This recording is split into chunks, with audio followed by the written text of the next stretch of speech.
Hello dear students, कैसे आप लोग? उम्मीद करते हैं अच्छे होंगे। स्वागत है आपका आपके YouTube channel Target with Ramakant.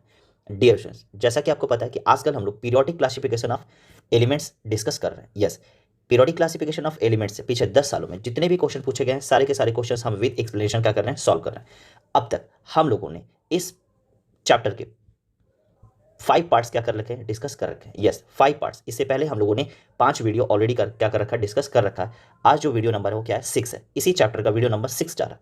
यानी कि अगर आपने ये सारे पार्ट्स नहीं देखे, तो अगर आपने अच्छे नंबर पाने का एम बना रखा है, तो प्लीज़ इन सारे के सारे पार्ट्स को 1 बाय 1 करके क्या करिए, देखिए। इसका पार्ट नंबर 1 जो है, पार्ट नंबर 1 में क्या है, मल्टीपल चॉइस क्वेश्चन है। यस, पिछले 10 सालों में जितने भी मल्टीपल चॉइस के क्वेश्चंस इस चैप्टर से बने हुए हैं, सारे के सारे क्वेश्चंस हमने विद एक्सप्लेनेशन क्या कराएं, सॉल्व कराएं। ओके, और आजकल जो हम लोग डिस्कस कर रहे हैं वो वेरी शॉर्ट के क्वेश्चंस क्या कर रहे हैं, डिस्कस कर रहे हैं। वेरी शॉर्ट के क्वेश्चंस हम लोग डिस्कस कर रहे हैं। और आपको पता है कि वेरी शॉर्ट के क्वेश्चन जो होते हैं ये 2 मार्क्स के क्वेश्चन होते हैं। ओके, तो वेरी शॉर्ट के क्वेश्चन में अब तक हम लोगों ने क्वेश्चन नंबर 12 या 13 तक कर लिया है।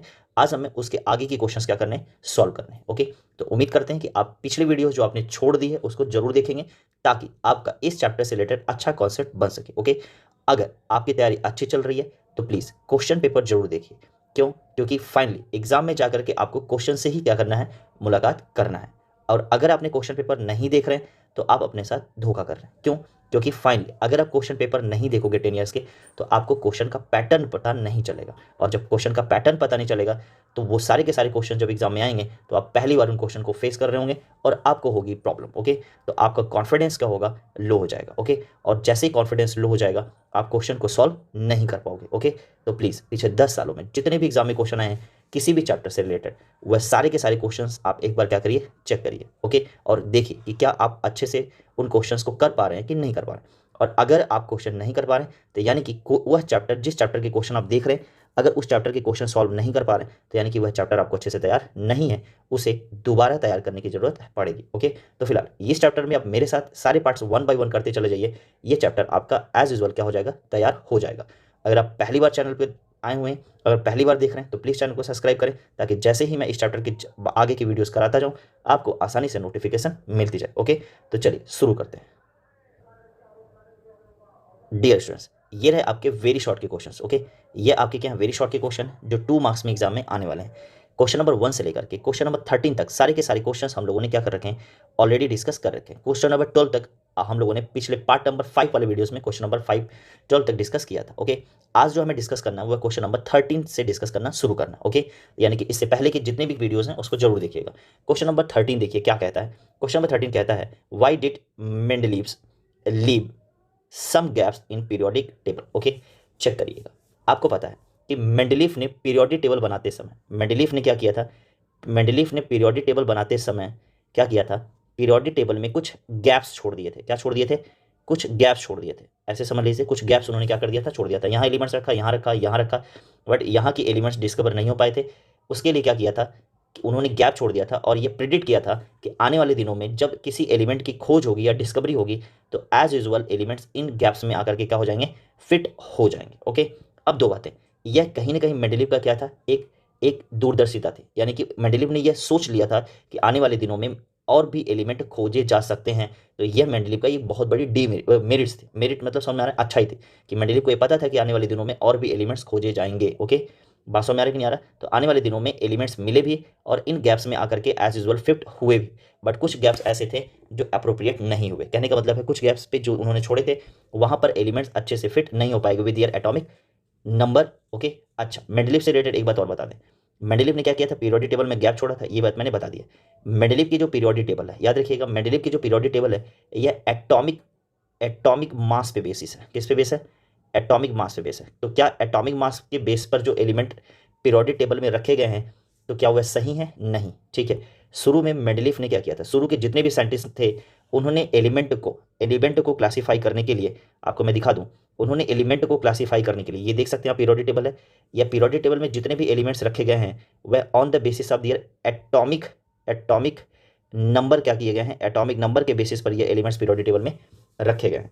बट मेंडलीव तक के जितने भी साइंटिस्ट थे उन लोगों ने एटॉमिक नंबर को नहीं, मास को आधार माना था, और इसी आधार पर एलिमेंट्स को क्लासीफाई पीरियोडिक टेबल में किया था, ओके, जो आने वाले समय में क्या हो गई, गलत हो गई, ओके। तो इस तरह से मेंडलीव की पीरियोडिक टेबल क्या हो जाती है, गलत हो जाती है, और आने वाले दिनों में आगे के जो साइंटिस्ट हैं, दैट इज मोजले हैं, ठीक है, और उन लोगों ने क्या किया, एलिमेंट्स को क्लासीफाई किया है, ओके। तो फिलहाल यहाँ से चलते हैं, अब आप समझ एक्सप्लेनेशन देखिए इनका क्या है। Mendeleev left some gaps in periodic table for the element at to be discovered. यही बात मैंने बताई। He even predict that the properties of these elements by studying the properties of neighboring elements. Okay, वही बात है जो मैंने आपको समझाई। आगे देखिएगा, अच्छा क्वेश्चन है, बहुत अच्छा क्वेश्चन है। स्टेट मॉडर्न पीरियोडिक लॉ, देखिएगा ध्यान से, state modern periodic law, modern periodic law के बारे में क्या करिए, बताइए। And what is the number of group and period in the modern periodic law, very good question है। और आप देखें तो 2019 एंड 20 दोनों में ये क्वेश्चन क्या किया गया, पूछा गया है। तो आपको मैं बता दूं, state modern periodic law, modern periodic law क्या है, तो याद रखिएगा मॉडर्न पीरियोडिक लॉ क्या है, मॉडर्न पीरियोडिक लॉ में एलिमेंट्स को एटॉमिक नंबर के बेसिस पर क्या किया गया है, उनके इंक्रीजिंग ऑर्डर में क्या किया गया, रखा गया है, ओके।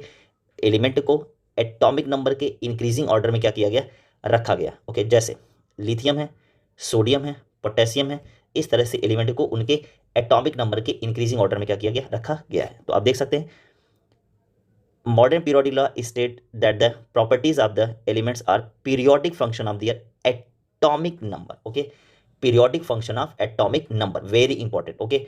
मॉडर्न पीरियोडिक टेबल में जो एलिमेंट्स हैं are periodic function of their atomic number, okay. अगला क्वेश्चन देखिएगा, अगला क्वेश्चन क्या है, अगला क्वेश्चन इन्होंने दिया है what is the number of group in the modern periodic table, okay. तो आप यहां से देख सकते हैं number of group in the modern periodic table की बात करें तो देखिएगा, चेक करिएगा, पीरियड कितने, 7 है, 1 2, देखिए 1 2 3 4 5 6 7, ओके। इस तरह से एलिमेंट्स को क्या बोला जाता है, इस तरह से जब आप आते हैं तो इसको बोला जाता है पीरियड बोला जाता है, क्या बोला जाता है, पीरियड बोला जाता है। तो पूरे पीरियोडिक टेबल में कितने पीरियड्स हैं, तो आपको मैं बता दूं 7 पीरियड्स दिए हुए हैं। और जब ग्रुप की बात करेंगे तो ऐसे देख लीजिएगा 1 2 2 3 4 5 6 7 8 9 10 11 12 13 14 15 16 17 18, दिमाग में गया। तो अब आप कह सकते हैं कि मॉडर्न पीरियोडिक टेबल में नंबर ऑफ ग्रुप्स और नंबर ऑफ पीरियड कितने हैं, ठीक है। What is the number of groups and period in the modern periodic table, there are 7 period and 18 group, दिमाग में गया कि नहीं गया, there are 7 period and 18 group in the modern periodic table, okay. हो जाएगा क्वेश्चंस, आगे बढ़ते हैं, नेक्स्ट क्वेश्चन देखते हैं क्या दिया हुआ, why are the elements of 18 called zero valent, okay. Why are the element of group 18 called zero valent, okay. तो सबसे पहले मैं आपको ग्रुप 18 के एलिमेंट्स दिखा दूं, ये देखिए, यह जो एलिमेंट्स हैं बेटा, यह जो एलिमेंट्स हैं ये वाले, ये जो हैं आपके, यह एलिमेंट्स क्या कहलाते हैं, ग्रुप 18 एलिमेंट्स कहलाते हैं, क्या कहलाते हैं, helium neon argon krypton xenon radon, ठीक है। दीज आर ग्रुप 18 एलिमेंट्स, देखो यहाँ पर लिखा भी है ग्रुप 18 एलिमेंट्स। अच्छा, ग्रुप 18 एलिमेंट्स को क्या बोलते हैं, जीरो वैलेंट बोलते हैं, क्या बोलते हैं, जीरो वैलेंट बोलते हैं। एंड रीजन बिहाइंड इट जरा समझिएगा, रीजन क्या है कि जो यह ग्रुप के एलिमेंट होते हैं, ग्रुप 18 के एलिमेंट्स होते हैं, इनकी जो आउटर मोस्ट शेल होते हैं वो कंप्लीट होते हैं। जैसे आप हीलियम ले लो, तो हीलियम का K L M और N करोगे तो क्या हो जाएगा, 2, एटॉमिक नंबर 2 होता है, K शेल में 2 इलेक्ट्रॉन होने चाहिए हैं। आप नियॉन ले लो, कितना होता है, 10 होता है, तो क्या होता है, K L M और N होता है, तो यहाँ पर क्या हो जाएगा, 2 और 8 होता है। देखिए L शेल में 8 होना चाहिए है। तो कुल मिला जुला के इनके जो आउटर मोस्ट शेल होते हैं वो क्या होते हैं, कंप्लीट होते हैं, समझिएगा इस बात को। इनके जो आउटर मोस्ट शेल होते हैं बेटा, इनके जो आउटर मोस्ट शेल होते हैं, इनके जो शेल होते हैं क्या होते हैं, इनके जो आउटर मोस्ट शेल होते हैं, कौन से, आउटर, ऐसे मैं लिख सकता हूँ, इनके outer, OUTER, outermost shell क्या होते हैं, इनके आउटर मोस्ट जो शेल होते हैं, शेल जो होते हैं वो कैसे होते हैं, कंप्लीट होते हैं, क्या होते हैं, कंप्लीट होते हैं। आउटर मोस्ट शेल क्या होते हैं, इनके आउटर मोस्ट शेल्स जो होते हैं वो क्या होते हैं, कंप्लीट होते हैं। यह ना तो आउटर मोस्ट शेल में इलेक्ट्रॉन लेते हैं और ना तो आउटर मोस्ट शेल से इलेक्ट्रॉन निकालते हैं, यानी कि ना इलेक्ट्रॉन लेते हैं ना निकालते हैं, that's why they are known as zero valent, okay. Check कर लीजिएगा क्या है, यहां से बता देता हूं, group 18 elements have their outermost shell completely filled, okay, यही मैंने समझाया। And the most of these elements have the no tendency to gain ORO lose electron. ना मैंने बताया ना कि ना तो ये इलेक्ट्रॉन लेते हैं और ना ही इलेक्ट्रॉन लूज करना, लेना मतलब गेन करना, लूज मतलब निकालना। 10 the elements of this group zero valent and most unreactive क्यों है, क्योंकि इनको रिएक्शन करने की जरूरत नहीं पड़ती है, ओके। आगे आते हैं, नेक्स्ट क्वेश्चन देखिएगा क्या दिया हुआ, why group 17 elements are uni negative ions, okay. Uni negative ions क्या है, तो अब ध्यान से देख लीजिएगा, मैं आपको पहले चार्ट दिखा देता हूँ कि कौन से एलिमेंट ग्रुप 17 के एलिमेंट कहलाते हैं। तो देखिए इधर, यहाँ से देखिएगा, यह जो एलिमेंट है दीज आर ग्रुप 17 एलिमेंट्स। कौन सा? फ्लोरीन है, क्लोरीन है, ब्रोमीन है, आयोडीन है, एटी है एंड टीएस। ओके, मेन आपके यही हैं, ये हैं फ्लोरीन, क्लोरीन, ब्रोमीन और आयोडीन। यह क्या है? यूनी निगेटिव होते हैं, समझिएगा। यह कैसे होते हैं? यूनी निगेटिव होते हैं। क्यों क्यों यूनी निगेटिव होते हैं? चेक करिएगा। देखिए यह है फ्लोरीन, आउटर मोस्ट, इसका जो इलेक्ट्रॉन है एटॉमिक नंबर कितना? 9 है। के, एल, एम और एन हो गया, ठीक है। 2 और कितना हो गया? 2 और कितना हो गया फट से बताइए? 2 हो गया और कितना हो गया? और यहाँ पर कितना भरा जाएगा? 7 भरा जाएगा। ओके, कितना हो गया? 9 हो गया। अब देखिए क्या ये स्टेबल है? नहीं। क्यों? क्योंकि ये आउटर मोस्ट शेल में एक इलेक्ट्रॉन लेगा तब क्या होगा? स्टेबल होगा। ओके, ये आउटर मोस्ट शेल में 1 इलेक्ट्रॉन लेगा तब क्या होगा? स्टेबल होगा। यानी कि इसने अपने आप को स्टेबल बनाने के लिए 1 इलेक्ट्रॉन के क्या गेन किया, क्योंकि एल शेल में क्या है? 7 इलेक्ट्रॉन है और स्टेबल होने के लिए 1 इलेक्ट्रॉन और चाहिए, क्योंकि एल शेल में 8 इलेक्ट्रॉन चाहिए। तो अब क्या हो गया? के, एल, एम और एन हो गया, और यहाँ क्या हो गया? 2 और 8 हो गया। तो 1 इलेक्ट्रॉन इसने लिया, इसलिए इसके ऊपर कौन सा चार्ज? -1 का चार्ज। उसी तरह से तो इसने कौन सा चार्ज क्रिएट किया? -1 का चार्ज किया। तो इसको बोल सकते हैं क्या? जब -1 का चार्ज क्रिएट किया इसने तो क्या बोलोगे? यूनी निगेटिव बोल सकते हो। क्या बोल सकते हो? Uni negative. क्लोरीन देखो, क्लोरीन कितना होता है? 17 होता है। क्या हो गया? के, एल, एम और एन हो गया। तो क्या हो जाएगा? 2, 8 और क्या हो जाएगा? 7। देखो फिर से इसके आउटर मोस्ट शेल में कितना है? 7 इलेक्ट्रॉन। यह भी 8 इलेक्ट्रॉन करना चाहेगा तो 1 इलेक्ट्रॉन रिसीव करेगा। कितना हो जाएगा? 1 इलेक्ट्रॉन ले रहा है, इसके लिए ऊपर माइनस का चार्ज। यह भी क्या हो गया? यूनी निगेटिव हो गया। जितने भी एलिमेंट हैं हाइड्रोजन फैमिली के सारे क्या हो जाएंगे? यूनी निगेटिव हो जाएंगे। याद रखिएगा। क्यों? क्योंकि all the elements of group 17 are uni negative ions because they take 1 electron in its outermost shell. Okay, यह अपने आउटर मोस्ट शेल में 1 इलेक्ट्रॉन लेते हैं and that's why they are uni negative ions. Fluorine, chlorine, bromine, iodine, these are uni negative ions. Okay, uni negative ions, ये सारे के सारे क्या हैं? यूनी निगेटिव आयन है। क्यों? क्योंकि इनके ऊपर -1 का चार्ज पाया जाता है। -1 का चार्ज। कौन सा चार्ज? -1 का चार्ज पाया जाता है। They are uni negative. बस बाकी एक्सप्लेनेशन आप पढ़िएगा, आपको सब बातें समझ में आ जाएंगी। ओके, चलिए नेक्स्ट बात करते हैं, अगले क्वेश्चन की बात करते हैं। क्वेश्चन नंबर 17 की बात करते हैं। किसकी बात करते हैं? क्वेश्चन नंबर 17 की। How does the metallic character change along the period? Okay, metallic character की बात करें, याद रखिएगा मेटेलिक कैरेक्टर पीरियड की बात कर रहे हैं, पीरियड इन द सेंस की बात कर रहे हैं। जब भी पीरियड की बात की जाएगी तो हम लेफ्ट टू राइट जाएंगे। कहाँ जाएंगे? लेफ्ट टू राइट जाएंगे। ओके, और जब हम टॉप टू बॉटम करेंगे तो यानी कि ऊपर से नीचे आएंगे। तो याद रखिएगा, एक कॉन्सेप्ट याद रखिएगा, ऊपर से नीचे आने पर तो हम किसकी बात कर रहे हैं? ग्रुप की बात कर रहे हैं। ग्रुप में, किसी भी ग्रुप में हम ऊपर से नीचे आते हैं और ऊपर से नीचे आने पर मेटेलिक कैरेक्टर क्या करता है? मेटेलिक कैरेक्टर इंक्रीज करता है। लेकिन पीरियड में हम जब लेफ्ट टू राइट जाते हैं, left to right in the sense किसी पीरियड में जाते हैं तो मेटेलिक कैरेक्टर क्या करता है? डिक्रीज करता है। याद रखोगे, ग्रुप में मेटेलिक कैरेक्टर इंक्रीज करता है। क्यों? क्योंकि साइज क्या करता है? एटम्स का बढ़ता है। जबकि पीरियड में मेटेलिक कैरेक्टर क्या करता है? डिक्रीज करता है। क्यों? क्योंकि एलिमेंट का जो साइज होता है वो क्या करता है? डिक्रीज करता है। दिमाग में गया कि नहीं गया? फिर से मैं आपको सारी बातें समझाता हूँ। ये देखिए, कहने का मतलब है, ये देखिए, जब हम ऊपर से नीचे आ रहे हैं यानी कि हाइड्रोजन, लिथियम, सोडियम, पोटेशियम और नीचे तक आ रहे हैं तो यहाँ पर क्या हो रहा है? इसको हम बोल रहे हैं कि हम ग्रुप में टॉप टू बॉटम जा रहे हैं, यानी कि किसी भी ग्रुप में ऊपर से नीचे जा रहे हैं। तो मेटेलिक कैरेक्टर क्या करेगा? मेटेलिक कैरेक्टर क्या करेगा? मेटेलिक कैरेक्टर इंक्रीज करेगा, यानी कि टॉप टू बॉटम। जैसे जैसे इसमें भी किसी भी ग्रुप में हम ऊपर से नीचे जाएंगे तो मेटेलिक कैरेक्टर हमेशा क्या करेगा? इंक्रीज करेगा। दिमाग में गया? अब आते हैं, ये हम बात कर रहे हैं ऐसे चलने की बात कर रहे हैं। किसी भी ग्रुप में हम इस तरह से चल रहे हैं, इस तरह से जब चल रहे हैं इसको बोलते हैं पीरियड बोलते हैं। क्या बोलते हैं? पीरियड बोलते हैं। और इसको बोलते हैं लेफ्ट टू राइट जा रहे हैं हम लोग। क्या जा रहे हैं? लेफ्ट टू राइट जा रहे हैं। और लेफ्ट टू राइट जाने पर हमेशा क्या होता है? मेटेलिक कैरेक्टर क्या करता है? डिक्रीज करता है, घटता है। क्यों? क्योंकि साइज क्या करता है? साइज जो होता है, साइज डिक्रीज करेगा तो मेटेलिक कैरेक्टर क्या करेगा? मेटेलिक कैरेक्टर क्या करेगा? आल्सो डिक्रीज करेगा। साइज बढ़ेगा तो मेटेलिक कैरेक्टर क्या करेगा? मेटेलिक कैरेक्टर बढ़ेगा। दिमाग में आ गया कि नहीं आ गया? अब आप यहाँ से चीज़ों को समझ सकते हैं। यहाँ से देखिएगा, क्या देखिएगा? अब बस आप यहाँ से पढ़ लीजिए, आपको सब समझ आ जाएगा। How does metallic character change along the period? Okay, as we grow from left to right, मैंने बताया ना आपको, left to right, as we go from left to right in the period the metallic character decreases. Metallic character क्या करता है? Decrease करता है। क्यों डिक्रीज करता है? क्योंकि साइज घटता है। कह रहा है कि because of the addition of an electron in the same energy shell such each time. So क्या हो जाएगा? So attraction between the nucleus and electron in outermost shell increases, the tendency of loose electron decreases, metallic character decreases. बात में आ रहा है? Okay, जैसे ऐसे बात कर लीजिए, ऐसे समझ लीजिए। ओके, नेक्स्ट आते हैं, अगला क्वेश्चन क्या दिया हुआ?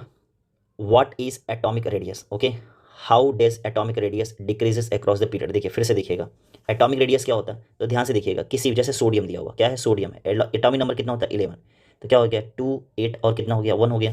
तो अब ध्यान से देखिएगा, मैंने न्यूक्लियस बनाया, ये क्या है के है, एल है, और ये क्या है एम है। मैंने न्यूक्लियस बनाया, न्यूक्लियस के बाद क्या बनाया, के सेल बनाया, फिर क्या बनाया, एल सेल बनाया, फिर क्या बनाया, एम सेल बनाया, और इसमें तीन ही सेल बनेगा क्योंकि पोटेशियम सोडियम में क्या है, तीन ही सेल बनेगा, क्यों, 2 8 और एम। इसमें 2 इलेक्ट्रॉन रखेंगे, इसमें 8 इलेक्ट्रॉन रखेंगे, वो तो आप रख ही लेंगे, और एम वाले में 8 इलेक्ट्रॉन रखेंगे। तो मैं सबसे पहले पढ़ाने चल रहा हूँ एटॉमिक रेडियस क्या होता है। देखिए किसी भी एटम का न्यूक्लियस से आउटर मोस्ट की जो डिस्टेंस होती है, चेक करिएगा, किसी भी एटम की न्यूक्लियस से आउटर मोस्ट की जो डिस्टेंस होती है वह क्या होती है, वह एटॉमिक रेडियस कहलाती है। The distance between outermost electron and nucleus of any atom is known as its atomic radius. Okay, सभी एलिमेंट के एटॉमिक रेडियस क्या होते हैं, अलग अलग होते हैं, क्योंकि सभी एटम्स के एटॉमिक नंबर क्या होते हैं, अलग अलग होते हैं। ये बात समझ में आ गई। अब याद रखिएगा, पीरियड की बात कर रहे हैं तो याद रखिएगा पीरियड में, यानी कि हम लेफ्ट टू राइट जा रहे हैं, लेफ्ट टू राइट जा रहे हैं, लेफ्ट टू राइट जाने पर एटॉमिक साइज क्या करता है, एटॉमिक साइज क्या करता है, डिक्रीज करता है। लेफ्ट टू राइट जाने पर एटॉमिक साइज क्या करता है, डिक्रीज करता है। क्यों, क्योंकि जो नंबर ऑफ सेल्स होते हैं वह इंक्रीज नहीं करते हैं। लेफ्ट टू राइट जाने पर नंबर ऑफ सेल्स क्या करते हैं, इंक्रीज नहीं करते हैं। ओके, लेकिन न्यूक्लियर चार्ज क्या करता जाता है, बढ़ता जाता है, जिसकी वजह से न्यूक्लियर चार्ज बढ़ता है but shell number of shell increase नहीं करते हैं। तो इलेक्ट्रॉन और न्यूक्लियस के बीच में क्या लगता है, फोर्स ऑफ अट्रैक्शन लगता है, जिसकी वजह से न्यूक्लियस क्या कर जाता है, श्रिंक कर जाता है, जिसकी वजह से न्यूक्लियस क्या कर जाता है, श्रिंक कर जाता है, यानी कि सिकुड़ जाता है। ओके, अब एक्सप्लेनेशन समझ लीजिएगा। Atomic radius is defined as the distance from the central of the nucleus of an atom up to the outermost of the electron. यही तो समझाया मैंने। द एटॉमिक रेडियस डिक्रीजेस, यही तो मैंने बताया कि the atomic radius decreases with along the group. Okay, in moving from left to right across the period the change on the ionic radius increases by 1 unit. Okay, increase in the atomic number, but the addition electron goes in the same shell. As a result, outermost of the pulled in the close to the nucleus and the case decrease the atomic size। जो मैंने समझाया है वही सारी चीजें हैं। Okay, चलिए उम्मीद करते हैं आपको समझ में आ गया होगा। अब देखिए अगली वीडियोस में हम लोग क्या करेंगे, शॉर्ट आंसर टाइप क्वेश्चंस करेंगे जो 4 नंबर में आता है। आप देख सकते हैं क्वेश्चन लगातार क्या किए जा रहे हैं, पूछे जा रहे हैं। ओके, तो नेक्स्ट वीडियो में हम लोग क्या करेंगे, शॉर्ट के क्वेश्चन सॉल्व में समझेंगे। ओके, उम्मीद करते हैं आपको सारी वीडियोस क्या है समझ में आ रही होंगी, और ये वीडियो आपको कैसे लगी मैसेज करके जरूर बताइए। ओके, चलिए थैंक यू सो मच, मिलते हैं नेक्स्ट वीडियो में, तब तक के लिए पढ़ते रहिए और बढ़ते रहिए।